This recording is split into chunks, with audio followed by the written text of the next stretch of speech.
The morning light filtered through the thin curtains, casting a soft golden hue across the small, cozy apartment. Emma stirred awake as the familiar sound of her alarm buzzed on the bedside table. She groaned lightly, reaching out to silence it, and glanced at the clock. 6:15 a.m. It was the same routine every day, yet somehow mornings always felt like a race against time. "Kira, sweetheart," she called gently as she shuffled out of bed, tying her hair into a messy ponytail. She peeked into her daughter's room where the 5-year-old lay sprawled across her bed, clutching a worn-out teddy bear. "Time to wake up, my little sunflower," Emma whispered, planting a kiss on Kira's cheek. Kira groaned and pulled the covers over her head. "Just 5 more minutes, Mommy, please," she mumbled, her voice muffled by the blanket.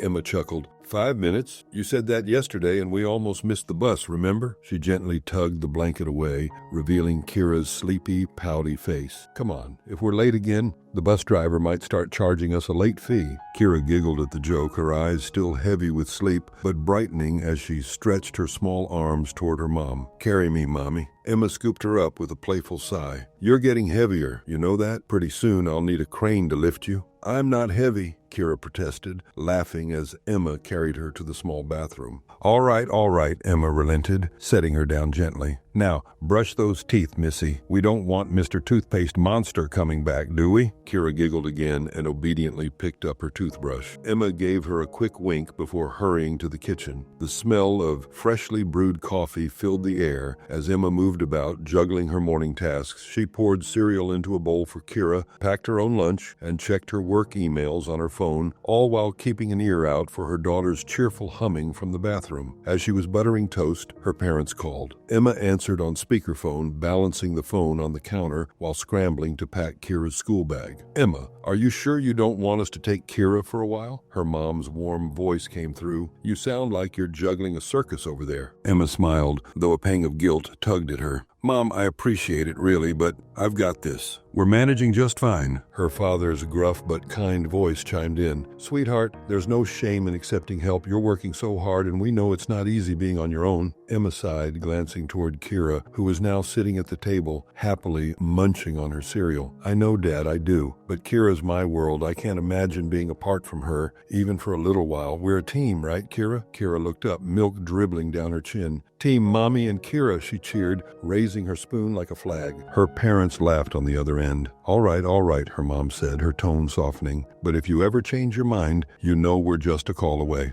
"I know," Emma replied, her voice tinged with gratitude. "Thank you, really. But I've got to do this on my own, for both of us." After hanging up, Emma crouched beside Kira and wiped her chin with a napkin. "You're my little cheerleader, you know that?" Kira grinned and wrapped her small arms around Emma's neck. "And you're my superhero, Mommy." Emma's heart swelled as she hugged her daughter tightly. "Okay, let's hustle," Emma said, standing up and clapping her hands. "We've got 20 minutes to get out the door. Shoes, jacket, backpack. Go, go, go." Kira giggled as she scrambled to grab her things, her little feet stomping excitedly around the apartment. Emma quickly slipped on her heels, grabbed her purse, and made sure the coffee pot was off. She paused briefly to look at a framed picture on the counter, just her and Kira on a park bench, Kira beaming while Emma held her close. "All right, team," she said as she grabbed the door handle, glancing down at her daughter. "Ready to conquer the day?" "Ready," Kira said with a confident nod. As they stepped out into the crisp morning air, Emma felt a familiar sense of determination rise within her. No matter how hectic life got, she knew she could handle it, because for Kira, she would move mountains. After giving Kira a goodbye kiss before the standing bus and see her go, Emma couldn't help but realize how far they've come. 6 years ago, one night,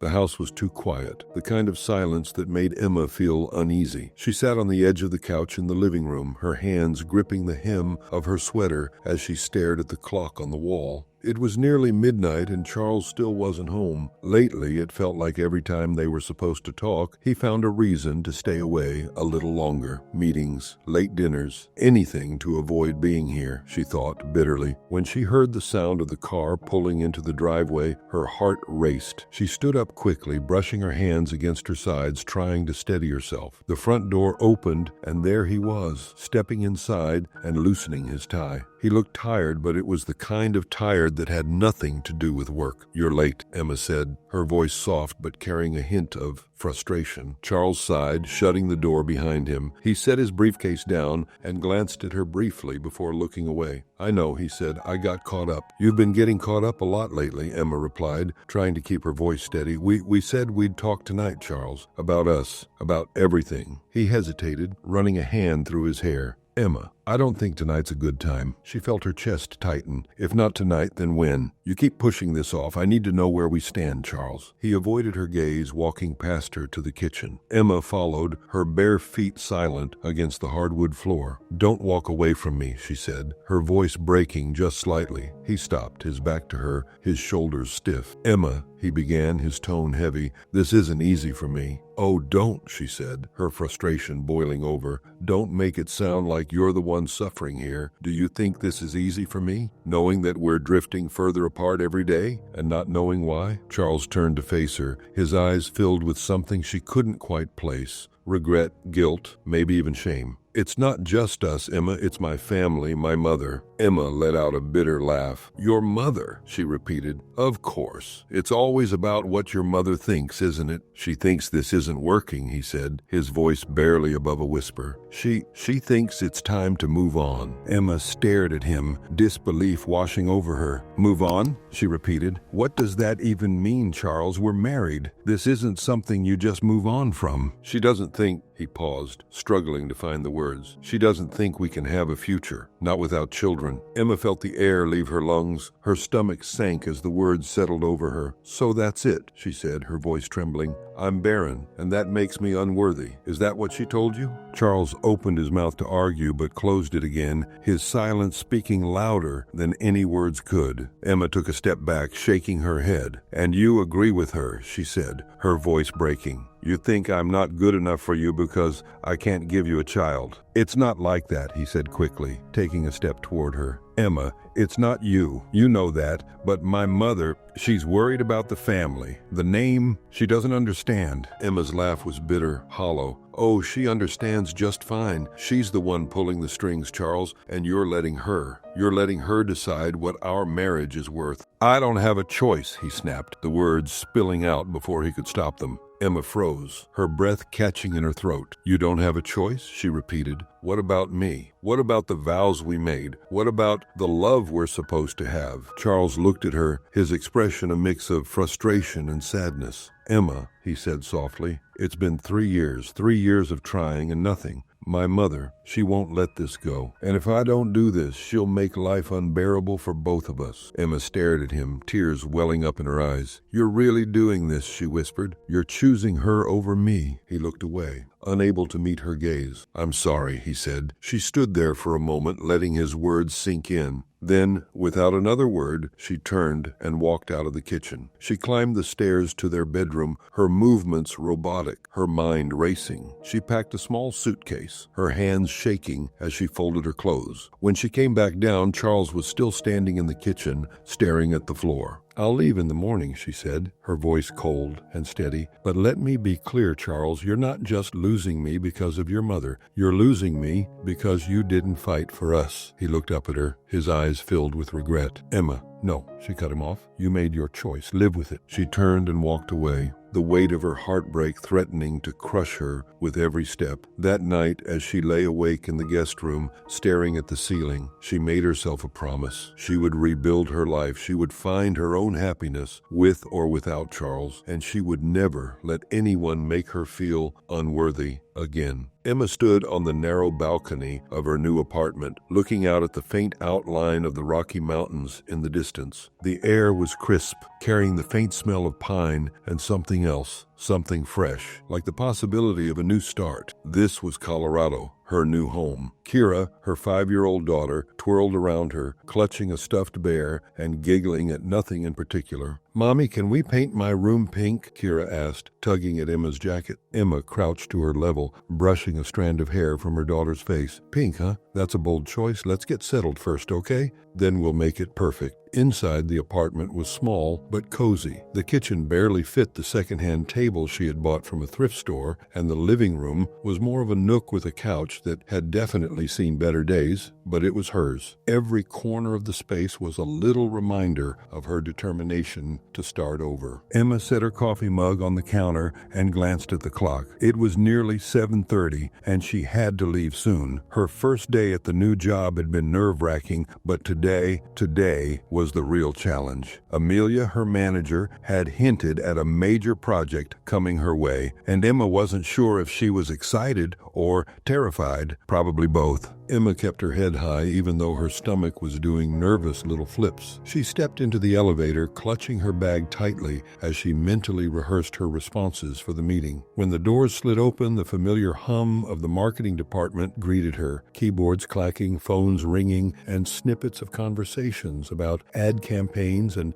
deadlines filling the air. "Morning, Emma," a cheerful voice called out. It was Leah, the office coordinator, who always seemed to have a cup of tea in one hand and an encouraging smile on her face. "Morning," Emma replied, trying to match Leah's energy. She made her way to her desk, setting down her bag and booting up her computer. She had barely settled in when Amelia appeared, clipboard in hand, her usual no-nonsense expression firmly in place. "Emma, good. I was just about to come find you," Amelia said, her tone brisk but not unkind. She motioned for Emma to follow her. Emma grabbed a notebook and pen, her heart picking up pace as she followed Amelia into the conference room. A few others were already seated, including Mark, the senior account manager, who had a reputation for being difficult, to put it kindly. "All right, everyone," Amelia began, standing at the head of the table. "We've got a big opportunity with Acme Group, and I want us to bring our A game. This is a high-profile client, and they're expecting a detailed pitch by the end of the month." Emma scribbled notes furiously, her mind racing. Acme Group was one of the biggest names in their industry, and landing them as a client could mean huge things for the company and for her career. "Emma," Amelia continued, turning her attention directly to her, "I'd like you to take the lead on this. You'll be working closely with Mark to develop the proposal and oversee the initial campaign strategy." Emma froze for half a second, her pen hovering over the page. She could feel Mark's eyes on her, and she braced herself for the skepticism that was sure to follow. Amelia," Mark said, leaning back in his chair with a smirk, "don't you think it might be a bit much for someone who's just started here?" Emma felt a pang of insecurity but quickly pushed it aside. Amelia didn't hesitate. "No, I don't," she said firmly. "Emma's got the fresh perspective we need for this client, and I trust her to handle it." "That's not up for debate," Mark shrugged, clearly unimpressed, but Emma caught the faintest hint of a smile from Leah, who had joined the meeting as a note-taker. "Emma," Amelia said, her tone softening just a little, "I know this is a big task, but I believe you're capable. You've got the creativity and drive this project needs." Emma nodded, her throat feeling dry. "Thank you, Amelia. I won't let you down." The rest of the meeting passed in a blur of timelines and deliverables. When it was over, Emma returned to her desk, her notebook filled with scribbled notes and her mind buzzing with ideas. But as the excitement started to wear off, doubt crept in. Could she really do this? What if she messed up? Leah stopped by her desk on the way back to her own. "Don't let Mark get to you," she said with a wink. "He's always like that." "You'll do great," Emma smiled gratefully. "Thanks, Leah. I needed that." The day flew by as Emma threw herself into the project. She researched Acme Group's history, studied their past campaigns, and brainstormed ideas for the pitch. By the time the office started emptying out, she was still at her desk, her eyes glued to her computer screen. "Burning the midnight oil already?" Amelia's voice broke through her concentration. Emma looked up, startled. "Oh, I just wanted to get a head start. There's so much to do, and I want to make sure I'm on top of everything." Amelia nodded, leaning against the edge of Emma's desk. "That's good," she said, "but don't burn yourself out. This is a marathon, not a sprint. Take it one step at a time." After what felt like a long work days, Emma took Kira for grocery shopping. The supermarket hummed with life. Emma stood in the candy aisle, crouched down at her daughter's level. Lila was holding 2 brightly colored packs of gummies in her tiny hands, her face scrunched up in deep concentration. "Mommy," Lila said seriously, holding up the red pack, "this one has little hearts in it, and hearts mean love. But this one," she raised the green pack, "has dinosaurs, and dinosaurs are way cooler. What do we do?"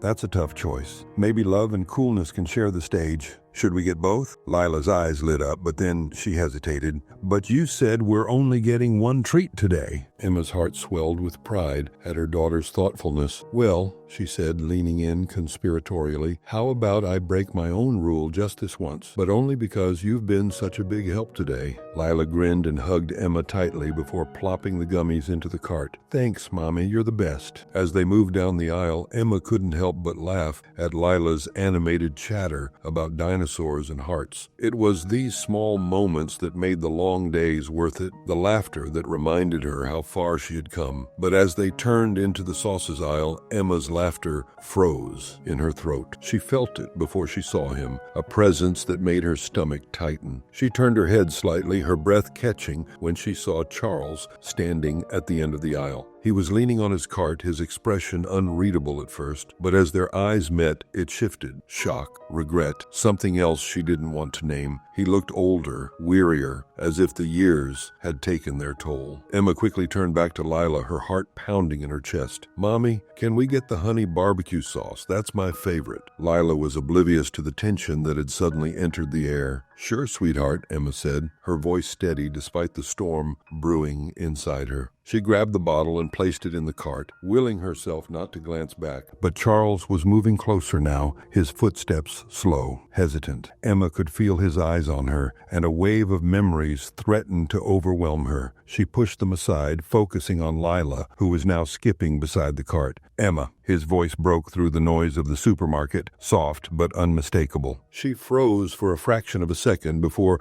turning to face him, her expression calm and unreadable. Charles, she said simply. For a moment, he didn't say anything. His eyes flicked to Lila, who was busy examining a row of spaghetti jars, humming a little tune. He swallowed hard, his gaze returning to Emma. Is she your daughter? Emma's face softened slightly as she looked at Lila. Yes, she said, her voice steady. Her name is Lila. Charles's brow furrowed. But how? I mean, after everything, Emma met his gaze, her eyes cool. Not everything is your concern, Charles. The words hung in the air like a barrier between them. Charles flinched slightly, the weight of her calmness hitting him harder than anger ever could. He opened his mouth to say something, then closed it again, as if unsure where to begin. I didn't know, he finally said, his voice heavy with regret. I didn't know you. That you didn't care to know, Emma interrupted, her tone sharp but not loud. She glanced at Lila, making sure she wasn't paying attention, before lowering her voice. You made your choice, Charles. You walked away. So whatever you're trying to say now, it doesn't matter. I was wrong, he said quickly, his voice cracking. Emma, I know I was wrong. I've thought about it every single day. What I did, what I let happen, it was a mistake. I let my mother... Emma cut him off again, her eyes flashing with something close to anger. Don't stand here and tell me it was her fault. You're a grown man, Charles. You made your choices and I made mine. She took a breath, forcing herself to stay calm. I rebuilt my life without you, and I don't owe you anything. Charles looked like he'd been punched in the stomach. His eyes flicked to Lila again, who was now walking back to the cart with a box of pasta in her hands. She looks so much like you, he said quietly, almost to himself. Emma's chest tightened, but she didn't let it show. We're done here, she said, turning her back to him and pushing the cart toward the checkout lanes. Emma, wait, Charles called after her, his voice desperate. She paused for a moment, glancing over her shoulder. Goodbye, Charles, she said firmly, her tone leaving no room for argument. As Emma walked away, her heart felt heavy, but her resolve was stronger than ever. She glanced down at Lila, who was happily arranging the items in the cart. Mommy, Lila said, holding up the box of pasta. Can we make spaghetti tonight? Emma smiled, reaching down to brush her daughter's cheek. Spaghetti it is, love. After the dinner, Emma took Kira to bed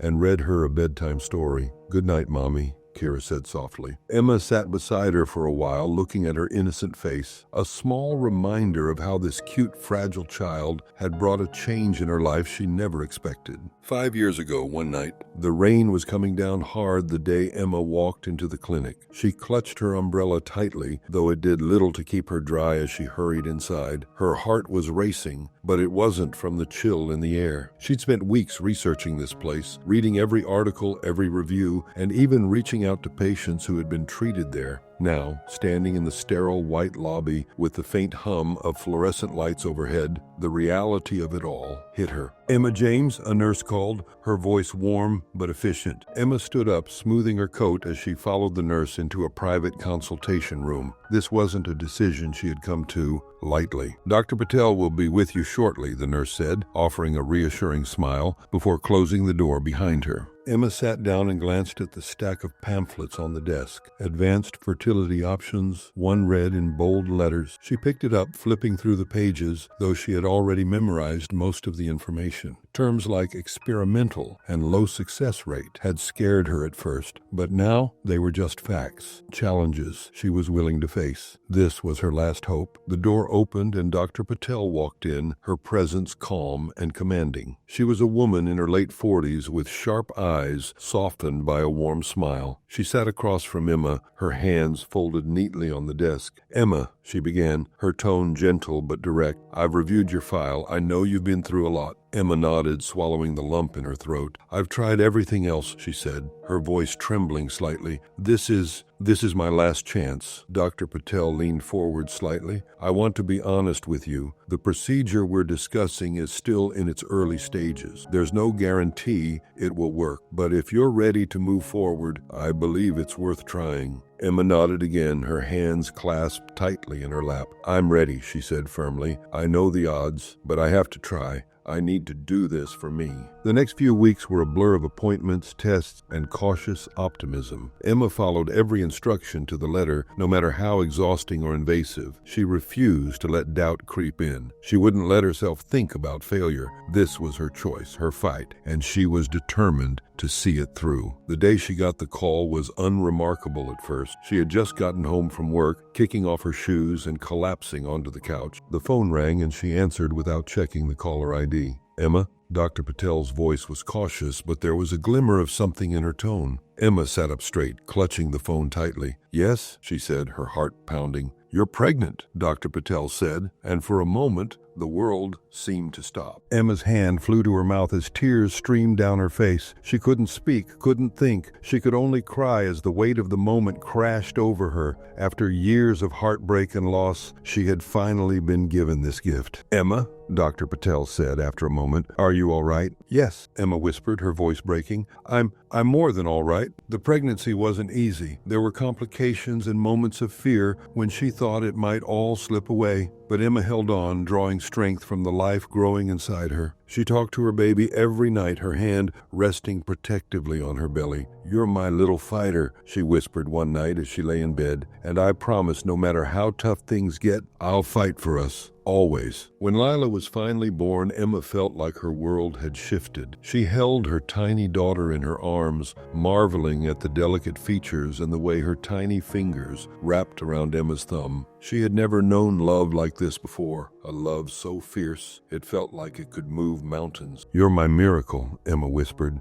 tears streaming down her face as she kissed Lila's forehead. "You're everything I ever dreamed of." Those early days were a whirlwind of sleepless nights and endless diaper changes, but Emma didn't mind. Every cry, every yawn, every tiny movement felt like a blessing. She would sit by the crib at night, watching Lila sleep, her heart so full it felt like it might burst. Emma had lost so much, but in Kira, she found everything. The next day, Emma's parents visited the house. The smell of freshly baked bread wafted through the air as Emma's mother, Carol, placed a loaf on the kitchen counter, her hands still dusted with flour. Emma sat at the small round table, sipping tea and watching Kira play with a set of mismatched crayons, her drawings scattered across the surface. "So," Carol began, her tone casual but laced with something heavier, "how are things at work, sweetheart?" Emma glanced up from her mug.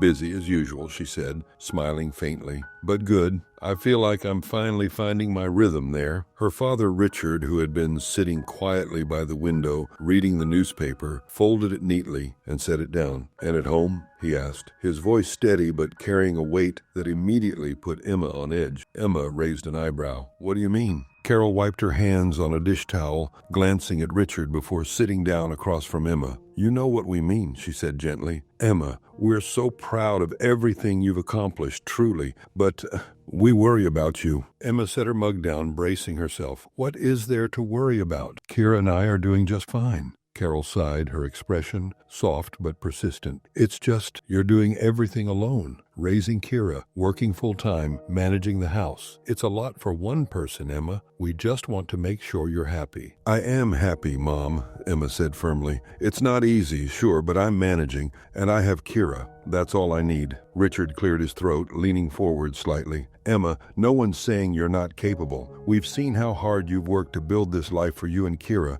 but wouldn't it be easier if you had someone to share it with, someone to help shoulder the load? Emma's jaw tightened. You mean if I got married again? She said flatly. Carol hesitated. Well, yes, she admitted. You're still young, Emma. You have so much to offer, and there are plenty of good men out there who would love to. Mom, stop, Emma interrupted, her tone sharper than she intended. I don't need a man to validate my life or make it easier. I've already been down that road and it didn't exactly work out. Carol's expression turned pained. We're not trying to bring up the past, Emma, but Charles, well, he wasn't the right person for you. That doesn't mean no one will be. Emma shook her head, her frustration bubbling to the surface. Do you know what Charles taught me? That the only person I can truly rely on is myself. He walked away the moment things got hard, and I had to pick up the pieces on my own. I'm not putting myself or Kira through that again. Richard leaned back in his chair, his brows furrowed. Emma, we understand why you're cautious, but not every man is Charles. There are good people out there, people who could bring joy to your life, to Kira's life. Emma glanced at Kira, who was happily humming to herself as she colored in a picture of a son. Her heart softened, but her resolve didn't waver. I'm not saying I'll never trust anyone again, she said quietly, but right now,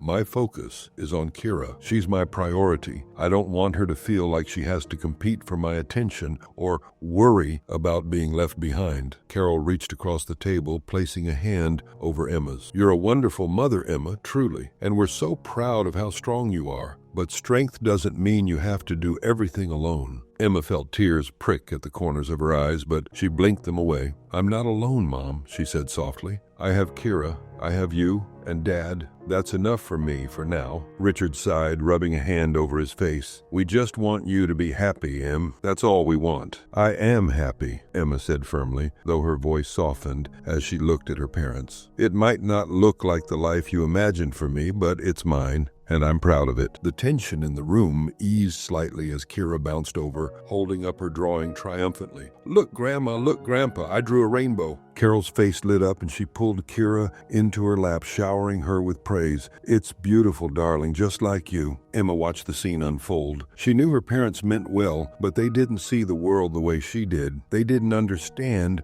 what it had taken for her to rebuild, to stand on her own 2 feet, to create a life for herself and Kira from the ground up, and that was okay. The room buzzed with conversation. Emma stood near the buffet table, her glass of sparkling water balanced carefully in one hand while she scrolled through her phone with the other. Networking events weren't her favorite, but they were necessary. She had spent the last hour politely introducing herself to potential clients, nodding through their long-winded stories about market trends and their golf games. She glanced around the room, wondering if it was too early to leave. Her eyes drifted to the grand chandelier above, its crystals catching the light and throwing tiny rainbows across the walls. It was beautiful, but even that wasn't enough to distract her from the growing ache in her feet. She shifted her weight, scanning the crowd for any familiar faces, though she doubted she'd find one. And then she saw him. At first, it was just a fleeting glance, a tall figure standing near the bar, his profile partially obscured by the man he was speaking to. But there was something about the way he stood, the way he leaned slightly as he listened, that made her pause. And then he turned, laughing at something the other man said, and Emma's breath caught in her throat. Michael. It had been years, but there was no mistaking him. His hair was a little shorter now, streaked with faint hints of gray at the temples, and there was a certain maturity in the way he carried himself. But his smile was the same, warm, easy, the kind of smile that could light up an entire room. Emma felt a strange mix of emotions, surprise, curiosity, a flicker of something she couldn't quite name. She hadn't seen him since high school, when life was simpler and dreams felt closer. Before she could decide whether to approach him or slip out unnoticed, Michael's gaze swept across the room and landed on her. His smile faltered for a moment, replaced by something softer, more uncertain. Then, as if pulled by some invisible force, he started walking toward her. "Emma," he said, his voice tinged with disbelief as he stopped a few feet away. "Michael," she replied, her lips curving into a small smile. "Long time no see." "Wow," he said, shaking his head as if trying to process the moment. "I can't believe it's you. You look amazing." Emma felt a faint blush rise to her cheeks. "Thanks. You look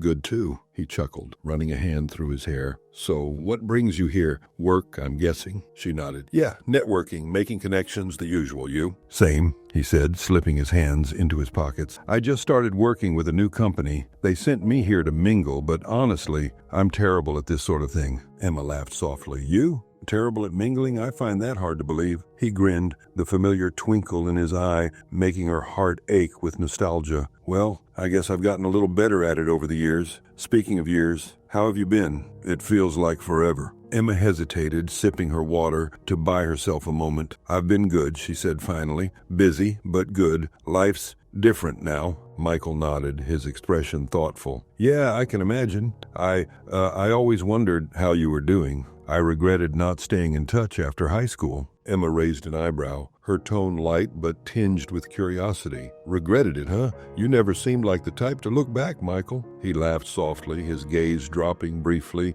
before meeting hers again. "Maybe not back then, but, life has a way of humbling you, makes you realize what you took for granted." Emma's chest tightened at his words, but before she could respond, a voice interrupted them. "Michael," a woman's voice called, light and cheerful. Emma turned to see a stunning brunette approaching, her sleek black dress fitting perfectly. She placed a hand on Michael's arm, her smile warm, but with an unmistakable undercurrent of curiosity. "And who's this?" the woman asked, her eyes flicking to Emma. "Oh," Michael said, his tone suddenly more cautious. "Emma, this is Mia, my girlfriend." "Mia, this is Emma, an old friend from high school." Emma felt a pang at the word girlfriend, though she quickly brushed it aside, forcing a polite smile. "Nice to meet you, Mia." Mia's smile widened, though it didn't quite reach her eyes. "Nice to meet you, too. Michael's told me so much about his high school days, but I don't think your name ever came up." Emma's smile tightened slightly. "Well, it has been a long time," she said evenly. Michael shifted uncomfortably,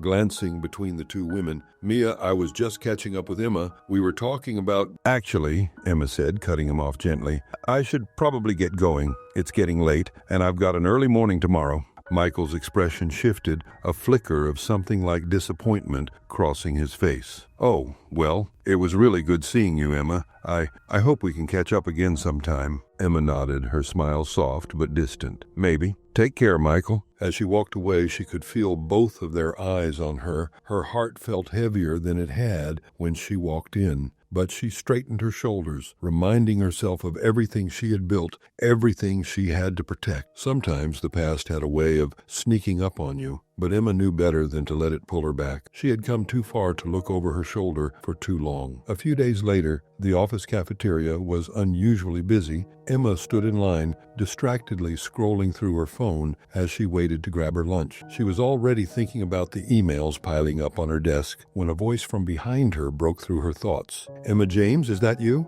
She turned, startled, and found herself face to face with Michael. His easy smile and familiar spark in his eyes instantly took her back to high school. "Michael," she said, "what are you doing here?" He held up his company badge, his grin widening. "I could ask you the same thing. Turns out we're in the same circle now. Business world smaller than I thought." Emma laughed softly, shaking her head. "Small world indeed. How long have you been working with Acme?" "Couple of months," he said, stepping forward as the line moved. They grabbed their trays and found a quiet table by the window. As they ate, Michael leaned back in his chair, watching her with a mix of curiosity and nostalgia. "You know," he said after a moment, "I can't believe it's been so long. It feels like just yesterday we were running drills in the gym. You used to sit on the second floor bleachers, always pretending to study, but watching the games instead." Emma raised an eyebrow, smiling. "I wasn't pretending, I was studying. I just happened to have a great view of you missing all your free throws." Michael laughed, holding up his hands in mock surrender. "Guilty. I was terrible under pressure. You never let me forget it either. That's because someone had to keep you humble, Emma shot back, her smile softening as she sipped her coffee. The conversation flowed easily, and for a little while, it felt like no time had passed. They shared stories, catching up on everything from career changes to embarrassing high school memories. But beneath the laughter, there was an undercurrent of something else, a tension neither of them addressed. Emma, Michael said suddenly, his voice quieter, more serious. I've thought about you, over the years. I've wondered how you were doing, what your life turned out like. Emma paused, her fork hovering over her plate. She wasn't sure how to respond, so she settled on the truth. I've thought about you too, she admitted. But life, it takes you in directions you don't always expect. Michael nodded, his gaze searching hers. Yeah, it does. Before either of them could say more, a voice interrupted. There you are. They both turned to see Mia approaching, carrying a thermos in one hand and a wide smile on her face. Michael, I thought I'd surprise you, Mia said, setting the thermos down. I made your favorite soup. You've been working so late, I figured you could use a proper meal. Michael blinked, clearly caught off guard. Thanks, Mia. That's really thoughtful. Mia placed the thermos on the table with a practiced ease and glanced at Emma. Her smile was the same polite one Emma had seen before, but this time there was a touch of something sharper behind it. I see you two are catching up again, Mia said lightly, her eyes flicking between Michael and Emma. Michael cleared his throat, looking slightly uncomfortable. Yeah, we were just talking about old times. High school memories. Emma gave a small nod, her smile restrained but friendly. It's good to see you again, Mia. You too, Mia replied. Michael mentioned you've been working together on some projects. Small world, isn't it? Very small, Emma said, keeping her tone neutral. Mia turned her attention back to Michael, placing a hand lightly on his shoulder. Don't forget, we still have dinner with my parents tonight. You promised you'd be there early this time. Michael hesitated for the briefest moment, his gaze flickering toward Emma before he nodded. Of course, I didn't forget, he said quickly. Emma decided it was the perfect moment to bow out. She picked up her tray and stood, smoothing down her blouse. I should get back to work anyway, she said, her voice calm but firm. It was nice seeing you both. Michael looked up, a flicker of something unreadable in his eyes. Yeah, same here. Take care, Emma. You too, she replied, before turning and walking away. As Emma made her way back to her desk, she felt a heaviness settle in her chest. She told herself it was nothing, just old feelings stirred up by familiar faces and unfinished conversations. Michael was part of her past, and her present was already filled to the brim with responsibilities she couldn't afford to ignore. Still, as she opened her laptop and tried to focus on her work, a small part of her couldn't help but feel like her story with Michael wasn't quite over yet. The notice had come on a Thursday morning, slipped under the door in a plain white envelope. Emma found it when she was rushing to get Kira ready for school, juggling a half-packed lunchbox and a coffee that had already gone cold. She picked it up absent-mindedly, tucking it into her bag to deal with later. It wasn't until that evening, when Kira was asleep, that she opened it. Her stomach sank as she read the words. The landlord was selling the building. She had 30 days to move out. Emma leaned back against the couch, her head resting on the edge as the weight of the news pressed down on her. Where would they go? Rent in the city was sky high, and with her budget already stretched thin, finding a place on such short notice felt impossible. She glanced toward Kira's bedroom, the soft hum of her daughter's nightlight casting a faint glow into the hallway. The thought of uprooting Kira from the home they'd built together made her chest ache. The days that followed were a blur of phone calls, apartment viewings, and endless spreadsheets of expenses. Every place she visited seemed to come with a catch, a price she couldn't afford, a commute that would take hours, or a space so small it felt like a closet. She tried to hide her stress from Kira, but even at 5 years old, Kira was perceptive. "Mommy," she said one night, as Emma tucked her into bed, "why are you so sad?" Emma forced a smile, brushing Kira's hair back from her forehead. "I'm not sad, sweetheart, just a little tired." Kira frowned, her small hand reaching up to touch Emma's cheek. "You don't have to be tired, I can help." Emma's heart squeezed as she kissed Kira's hand. "You already help more than you know, my love." "Why don't you let Kira stay with us for a little while?" Carol suggested. "It'll give you some time to figure things out without worrying about her being caught in the middle." At first, Emma dismissed it outright. The thought of being apart from Kira was unbearable. But as the days passed and the deadline loomed closer, the idea began to take root. Maybe, just maybe, it was the best option. Kira would be safe, surrounded by love, and Emma could focus on saving for a place where they could start fresh. The night she told Kira was one of the hardest of her life. They were sitting on the couch, a half-eaten bowl of popcorn between them as a cartoon played on the TV. Emma muted the sound and turned to face her daughter. "Kira, sweetheart," she began, her voice steady but soft. "I need to talk to you about something important." Kira tilted her head, her big brown eyes filled with curiosity. "What is it, Mommy?" Emma took a deep breath, reaching for Kira's hand. "You know how I've been really busy lately, looking at new places for us to live?" Kira nodded. "Because Mr. Landlord is selling the house." "That's right," Emma said, her heart twisting at how easily Kira understood. "Well, it's going to take me a little time to find the perfect place for us, and while I'm looking, I was thinking maybe you could stay with Grandma and Grandpa for a little while, just until I figure everything out." Kira's face fell, her hand tightening around Emma's. "But I don't want to go without you." Emma's throat tightened, but she forced herself to stay calm. "I know, sweetheart, and I don't want to be apart from you either. But it'll just be for a little while. You'll have so much fun with Grandma and Grandpa, they'll spoil you like they always do." Kira's lip trembled. "But who's going to read me stories at bedtime?" Emma felt the tears building in her eyes, but she blinked them back. "Grandma's really good at reading stories," she said with a small smile, "and we'll talk on the phone every night. You can tell me all about your day, and I'll tell you about mine. It'll be like our own little secret club." Kira looked down, her fingers playing with a loose thread on the couch. "Promise it won't be forever?" Emma pulled her into a hug, holding her tightly. "I promise. As soon as I find us a new home, we'll be back together. You're my heart, Kira. Nothing could ever keep us apart for long." The next few days were a whirlwind of packing and preparations. Emma tried to keep the mood light, letting Kira choose which toys to bring to her grandparents' house and promising they'd have a big adventure when they were reunited. But when the day came to say goodbye, the reality of it hit harder than Emma expected. At the train station, Kira clung to Emma's leg, her small suitcase by her side. "I don't want to go, Mommy," she said, her voice muffled against Emma's coat. Emma knelt down, cupping Kira's face in her hands. "I know, baby, but this is just for a little while, and then, when we're back together, we'll have the best new home. We'll decorate it however you want. You can even pick the color of your room." "Pink?" Kira asked, her tears slowing. "Bright pink," Emma said, smiling through her own tears. As Carol took Kira's hand and led her toward the platform, Emma stood frozen,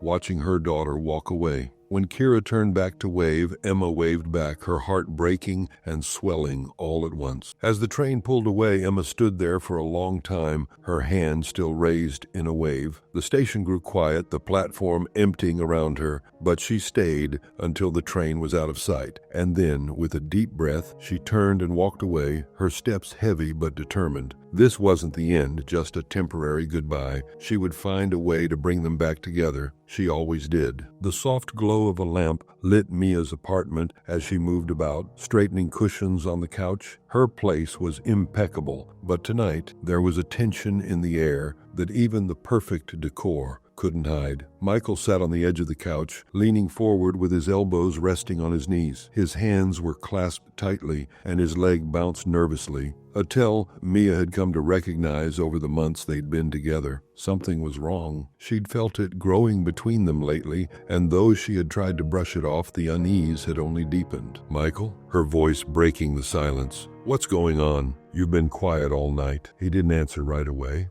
his eyes fixed on a spot on the carpet. Finally, he exhaled, sitting up straighter but still avoiding her gaze. "Mia, we need to talk." Her heart sank. She hated those words. Nothing good ever came after "we need to talk." "Okay," she said cautiously, perching on the armrest of a chair across from him. "I'm listening." He glanced up at her, his expression pained. "I care about you," he began, his voice low but steady. "You've been amazing to me. You've supported me. You've been patient when I've been buried in work. I don't know if I've ever told you how much I appreciate that." Mia's chest tightened. She could feel the butt coming, and she braced herself for it. "Michael, if this is about something I've done, it's not about you," he interrupted quickly, shaking his head. "It's not anything you've done. You're incredible, Mia, and that's what makes this so hard." Her eyes searched his face, confusion and fear flickering across her features. "What are you saying?" "I've been trying to figure out how to say this," he admitted, "but the truth is, I haven't been completely honest with you about how I've been feeling. Mia's pulse quickened. Just say it, Michael.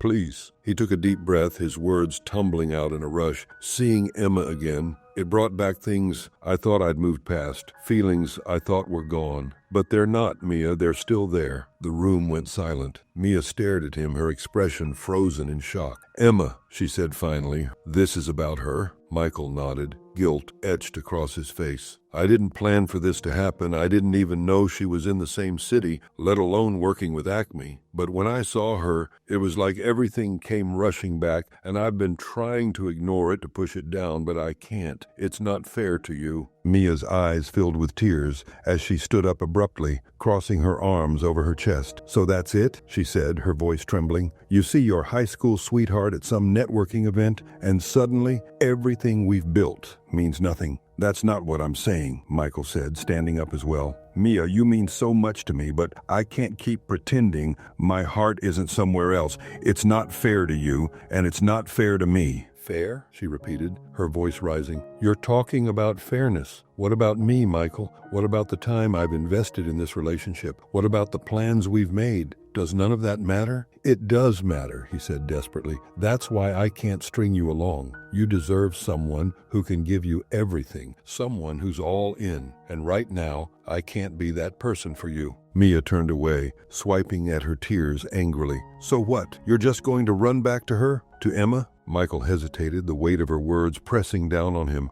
I don't know what's going to happen with Emma, he admitted, but I know I can't stay in this relationship, not when my feelings are so conflicted. It wouldn't be right. Mia spun around to face him, her eyes blazing. You're a coward, she said, her voice shaking. You're throwing away something real for a fantasy, and when it all falls apart, don't expect me to be here waiting. Michael's shoulders sagged, her words hitting him like a punch to the gut. You have every right to be angry, he said quietly. I don't expect you to forgive me. I just hope someday you'll understand why I had to do this. Mia let out a bitter laugh, shaking her head. I don't think I ever will. For a moment they stood there in silence, the weight of everything unsaid hanging between them. Finally, Michael grabbed his jacket from the back of the chair. I'm sorry, Mia, he said one last time, his voice filled with regret. As he walked out the door, Mia sank onto the couch, her head in her hands. Her heart ached with the weight of his absence, but deep down, she knew he was already gone long before tonight. It's been days since Kira left. For the first time in 5 years, Emma was having it so hard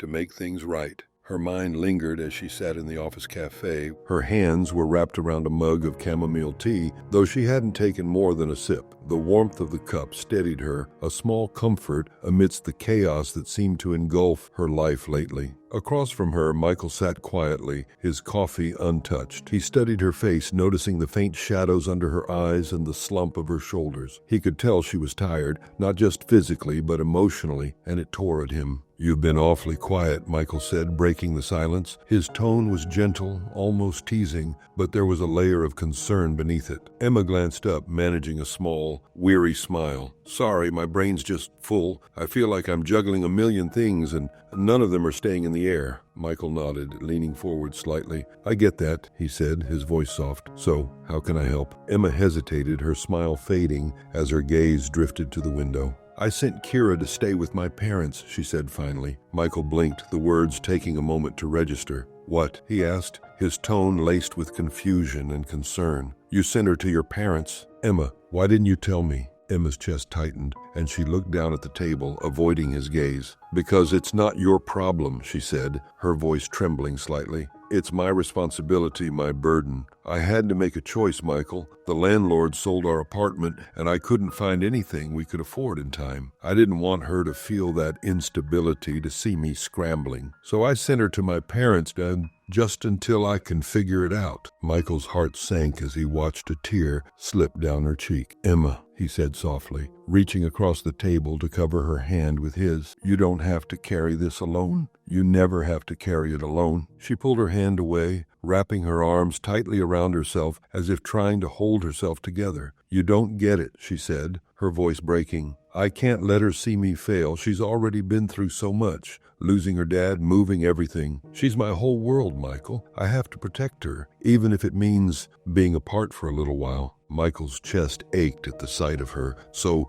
vulnerable and raw. Emma, he said, his voice firmer now, why didn't you tell me sooner? You know I'd have been there in a heartbeat. I could have helped, looked for apartments, helped you pack, anything. You don't have to do this all by yourself. Emma shook her head, fresh tears spilling over. Because I don't know how to let someone in, she admitted, her voice barely audible. Every time I've trusted someone, every time I've let myself believe I could lean on someone, it's gone wrong. I can't risk it, not for me and not for her. Michael's heart broke at her words. He reached out again, this time gently brushing a tear from her cheek. Emma, he said softly, his voice full of emotion, I'm not going anywhere. I'm not Charles, and I'm not going to let you down. I want to be here for you, for both of you, not just when it's easy, but when it's hard, especially when it's hard. Emma looked at him, her eyes searching his face for any sign of doubt or hesitation. She found none. Michael, I don't know if I can trust myself to believe that, she said quietly. He leaned closer, his gaze steady and unwavering. Then let me prove it to you, he said. Emma, I've spent too much of my life running away from things that scare me, from people who matter. I'm not doing that anymore. You and Kira, you matter, and I'm here, whether it's as your friend, your partner, or just someone to carry the weight with you. The sincerity in his voice brought fresh tears to Emma's eyes, but this time there was something else there too, hope. She let out a shaky laugh, wiping at her cheeks. You're so stubborn, you know that? Michael smiled, the warmth of it filling the space between them. I've been told it's one of my better qualities. Emma let out a breath she hadn't realized she'd been holding. Thank you, she said softly, for everything. Michael reached for his coffee at last, raising it in a small toast. Anytime, Emma, anytime. As the sun dipped lower, casting a warm golden glow across the table, Emma felt the smallest weight lift from her shoulders. It wasn't all gone,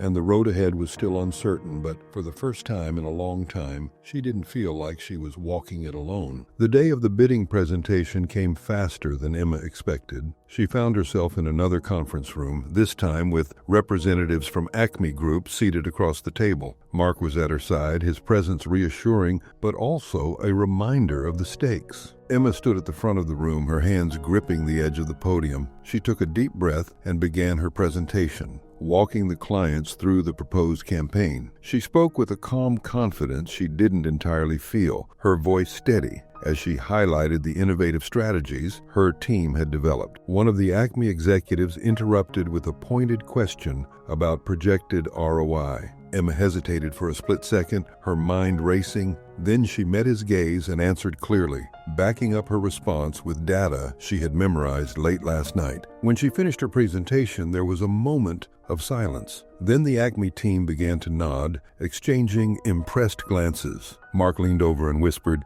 "You nailed it." By the time Emma returned to her desk later that day, she was physically and emotionally drained, but there was a sense of accomplishment simmering beneath her exhaustion. She had faced the pressure, and she hadn't buckled. The conference room was alive with chatter, the kind of buzz that only came with good news. Emma sat at her usual spot near the middle of the long table, her notebook closed for once. Her hands were clasped in her lap, though her fingers betrayed her nervous energy as they fidgeted slightly. Around her, colleagues exchanged smiles and whispers, their excitement contagious. Manager Amelia stood at the head of the table, her ever-present clipboard tucked under her arm. She was scanning the room, her sharp gaze softening just a bit as she took in the team's collective enthusiasm. "All right, everyone," Amelia began, her voice cutting cleanly through the noise. The room quieted immediately, all eyes on her. "Let's get to the point. I'm sure most of you already know, but I'm thrilled to officially announce that we've secured the Acme Group account." A ripple of applause and cheers filled the room, and Emma felt a rush of relief wash over her. After weeks of late nights, countless revisions, and moments of doubt that had left her questioning everything, it was finally done. They had done it. Amelia raised a hand, signaling for quiet again. "This is a huge win for the company," she continued. "Acme Group is a high-profile client, and this deal not only strengthens our portfolio, but also opens the door for future opportunities at this scale. And while this was a team effort, I want to take a moment to acknowledge the person who led the charge. charge. Emma froze as Amelia's eyes landed squarely on her. Emma, Amelia said, her tone softer now, but no less commanding. Your dedication, creativity, and ability to think outside the box were instrumental in making this happen. I've seen a lot of people come and go in this department, but it's not every day that someone steps up the way you did. You've proven yourself to be a valuable asset to this team, and we're lucky to have you. The room erupted into applause again, and Emma felt her cheeks flush as she smiled shyly. Her colleagues turned to her, some clapping her on the back, others whispering congratulations. Leah, who sat beside her, grinned and nudged her playfully. Look at you, star of the show. Thanks, Emma said, laughing softly. It was a group effort. Don't be modest, Leah replied. We all know you carried this thing. Amelia spoke again, bringing the room's attention back to her. To celebrate this win, we've arranged a team dinner tonight at LaRue. Drinks and food are on the company, so I expect to see all of you there. There was a collective cheer, and the atmosphere shifted into something lighter, more celebratory. People began gathering their things, ready to wrap up the day and head out for the night. As the room emptied, Amelia approached Emma, her expression warm but professional. Emma, she said, resting a hand lightly on Emma's shoulder, I meant every word. You've got something special, and I see big things in your future. Keep this up, and who knows where you'll be in a few years. Emma smiled, the weight of Amelia's praise settling over her in the best possible way. Thank you, Amelia. That means a lot. You've earned it, Amelia said simply, before walking away. That evening, the restaurant was buzzing with energy as Emma and her co-workers filled the private dining room. The clinking of glasses and bursts of laughter echoed off the walls, and the table was laden with dishes that looked too beautiful to eat. Emma found herself seated between Leah and Mark, the latter of whom had been one of her toughest critics during the Acme project. He raised his glass to her, a rare smile on his face. All right, I'll admit it, he said, his tone teasing but genuine. You proved me wrong. You did good, Emma, really good. Emma chuckled, raising her own glass. Thanks, Mark. I'll take that as a high compliment coming from you. To Emma, Leah said suddenly, raising her glass higher, for proving us all wrong and making us look good in the process. The table erupted into cheers and clinking glasses, and Emma felt a warmth spread through her. For the first time in a long time, she allowed herself to feel the full weight of her accomplishment. This wasn't just about the deal or the praise. It was about proving to herself that she could do it, that she was capable, resilient, and worthy of every bit of success she had worked so hard for. As the night wore on, the laughter grew louder, and the team's camaraderie deepened. For Emma, it was more than just a celebration. It was a moment of validation, a reminder that despite the challenges she faced, she was moving forward. When the dinner finally wound down and people began saying their goodbyes, Emma stepped outside into the cool night air. She stood there for a moment, looking up at the stars, a quiet smile on her face. This victory wasn't the end of the road. It was just the beginning. And for the first time in a long time, Emma felt ready for whatever came next. The sun was just beginning to set, casting a warm golden glow over the small but charming house at the end of the cul-de-sac. Emma stood on the front porch, her hand resting on the cool metal of the doorknob. She turned to Michael, who was standing beside her, holding a box labeled Kira's Toys in his arms. Well, Emma said, a mix of disbelief and joy in her voice, this is it, our new home. Michael grinned, shifting the box slightly to free up one hand so he could gesture grandly toward the door. After you, he said, his tone playful but his eyes full of pride. Emma pushed the door open, the hinges creaking slightly, and stepped inside. The house was still mostly empty, save for a few pieces of furniture she'd managed to move in earlier in the week, but it already felt like home. The walls were painted a soft cream, and the hardwood floors gleamed in the fading light. Emma set her bag down on the counter and turned to face Michael. It's hard to believe this is really happening, she admitted. After everything, to finally have a place to call our own. Michael set the box down carefully near the stairs and stepped closer to her. You earned this, Emma, he said softly. Every bit of it. You worked so hard to make this happen, and you should be proud of yourself. Emma smiled, her eyes glistening with unshed tears. I am, she said, her voice steady despite the lump in her throat. For Kira, for myself, I'm proud. Just then, the sound of a car pulling into the driveway broke the moment. Emma's face lit up and she hurried to the door, throwing it open just as her parents stepped out of their car. Carol was holding Kira's hand while Richard carried a bag of groceries in one arm. "Mommy!" Kira's voice rang out, clear and bright, as she let go of Carol's hand and ran toward Emma. Emma crouched down, catching Kira in a tight hug. "Oh, baby, I missed you so much," she said, her voice trembling with emotion. She pulled back just enough to look at Kira's face, brushing a strand of hair out of her eyes. "What do you think? This is our new house." Kira's eyes widened as she looked past Emma into the house. "It's so pretty, Mommy. Do I get my own room?" "You do," Emma said with a laugh. "And you get to decorate it however you want, remember? You said pink walls and glitter." Kira nodded enthusiastically. "Pink walls and glitter everywhere." Carol and Richard approached, smiling warmly. "This place is beautiful, Emma," Carol said, looking around appreciatively. "You've done such an amazing job." "Thanks, Mom," Emma said, hugging her mother tightly before turning to her dad. "Dad, you didn't have to bring groceries," Richard chuckled, setting the bag down on the counter. "It's just a few things to get you started, and I wasn't about to show up empty-handed." As the family moved inside, Michael busied himself unloading the boxes from his car. Kira darted around the house, exploring every room and shouting out her discoveries. "Mommy, the kitchen is huge," she yelled from down the hall. Emma laughed, exchanging a look with Michael as he carried in another box. "She's got the energy of 3 kids, he said, shaking his head in amusement. "She's been cooped up in my house for weeks," Carol said. "I think she's just happy to be home." Michael set the box down and leaned against the counter, his expression thoughtful. "It's nice, isn't it? Starting fresh." Emma nodded, her heart swelling with gratitude. "Yeah," she said softly, "it really is." Later that evening, after Kira had finally calmed down enough to eat, the group gathered in the living room. Pizza boxes were spread out on the coffee table, and Kira was perched on Michael's lap, peppering him with questions about how to make her room the sparkliest room ever. "We'll figure it out," Michael said with a laugh, his voice warm and patient. "I think your mom might have some rules about how much glitter you can use, though." "No rules," Kira said firmly, crossing her arms in mock defiance. Emma chuckled, shaking her head. "We'll see about that." As the night wound down and Carol and Richard prepared to leave, Emma walked them to the door, hugging them tightly. "Thank you," she said, her voice filled with emotion. Carol kissed her on the cheek. "We're so proud of you, Emma. You've built something beautiful here." Richard gave her a gentle squeeze on the shoulder. "And you've got a good man helping you out. Don't let him get away." Emma smiled, her cheeks flushing slightly as she glanced back toward the living room where Michael was helping Kira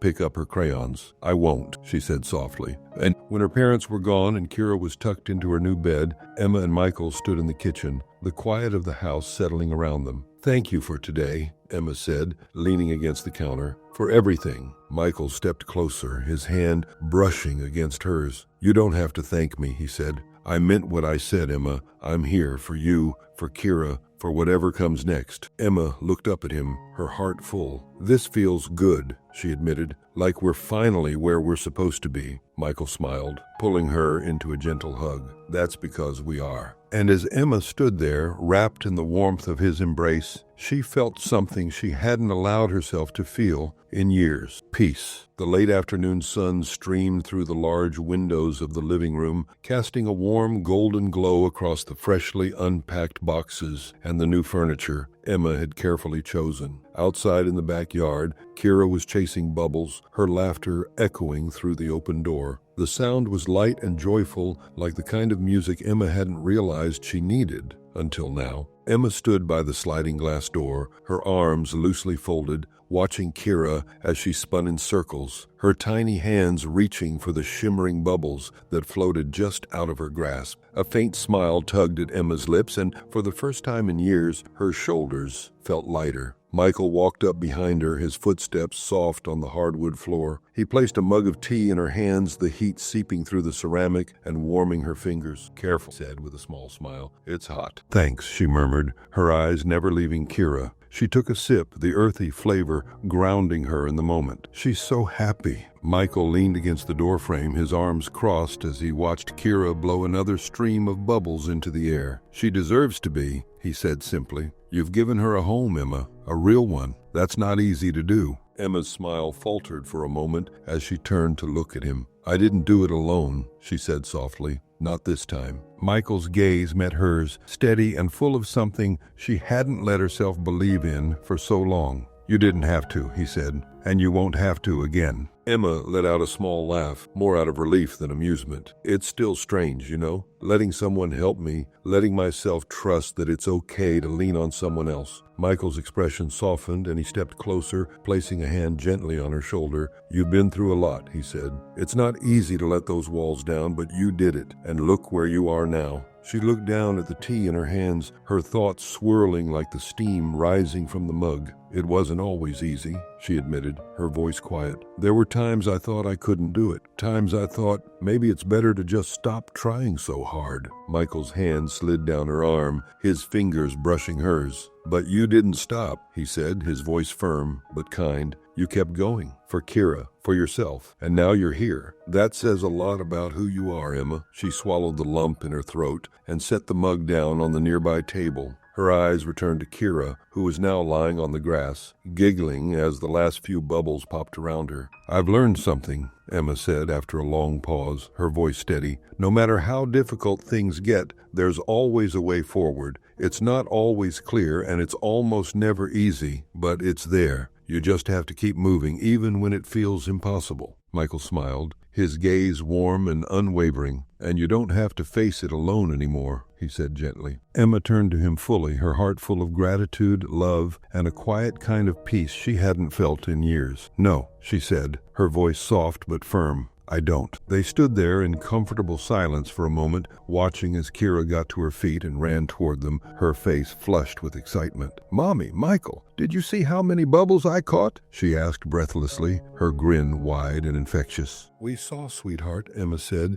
crouching down to wrap her arms around her daughter. You're amazing, Kira beamed, looking up at Michael. Michael, can we play more bubbles tomorrow? Of course, Michael said with a grin. I'll bring the biggest bottle of bubble soap I can find. Kira squealed with delight and darted back outside, her laughter ringing out again. Emma straightened, glancing at Michael with a smile that spoke volumes. She adores you, Well, the feeling's mutual, Michael said, his tone light but sincere, as the sun dipped lower in the sky, painting the backyard in hues of orange and pink. Emma felt something settle in her chest, a sense of completeness she hadn't realized was missing until now. She reached for Michael's hand, lacing her fingers through his, and together they stepped outside to join Kira in the fading light of their new beginning.